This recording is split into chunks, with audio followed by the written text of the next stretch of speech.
आज रात तुम सब मुझे छोड़ दोगे। भोज के बाद यीशु गेतसमनी नाम के बाग में प्रार्थना करने गए। वहां उन्होंने परमेश्वर से प्रार्थना की और कहा, हे पिता, यदि हो सके तो यह दुख का कटोरा मुझसे हटा ले, पर मेरी नहीं, तेरी इच्छा पूरी हो। उनकी पीड़ा इतनी गहरी थी कि पसीना रक्त की बूंदों की तरह गिरने लगा। उसी समय उनके शिष्य सो गए, जबकि यीशु अकेले दुख सह रहे थे।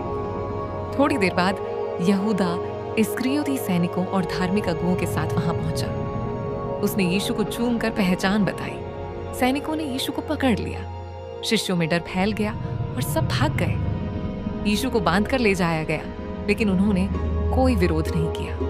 उन्हें पहले महायाजक के सामने लाया गया। वहां उन पर झूठे आरोप लगाए गए। लोग गवाही दे रहे थे, लेकिन कोई भी बात पूरी तरह सच नहीं थी।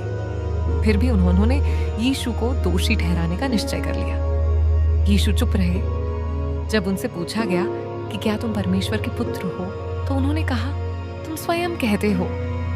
यह सुनकर अगुओं ने कहा कि अब और गवाही की जरूरत नहीं। रात भर यीशु का अपमान किया गया, उन्हें मारा गया, थप्पड़ मारे गए, आंखों पर पट्टी बांधकर कहा गया कि बताओ किसने मारा। सुबह होते ही उन्हें रोमी शासक पिलातुस के पास ले जाया गया।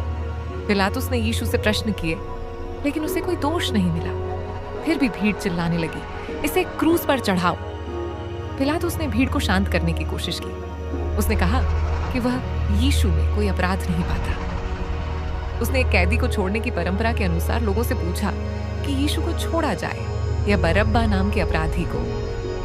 भीड़ ने बरअब्बा को छोड़ने की मांग की। फिर पिलातुस ने हाथ धोकर कहा, इस निर्दोष के रक्त का दोष मुझ पर नहीं, और उसने यीशु को क्रूस पर चढ़ाने का आदेश दे दिया। सैनिकों ने यीशु को कोड़े मारे। हर कोड़े के साथ उनका